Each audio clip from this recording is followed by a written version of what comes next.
اللہ کا پیغام ساری انسانیت کے نام، تدبر کرنے کے لیے اللہ نے کیا کیا نشانیاں اور احکام دیے ہیں۔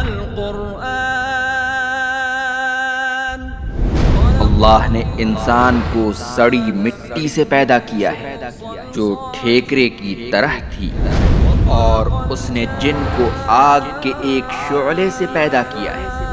بس اے انسانوں اور جنوں، تم اپنے رب کی کن کن نعمتوں کو جھٹلاؤ گے؟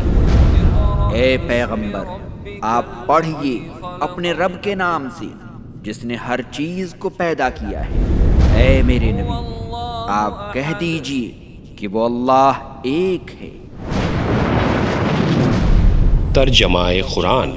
جانیے قرآنی آیات کی مکمل تفسیر روزانہ شام 4 بجے اور ہر صبح 10:30 بجے مرسی ٹی وی پر۔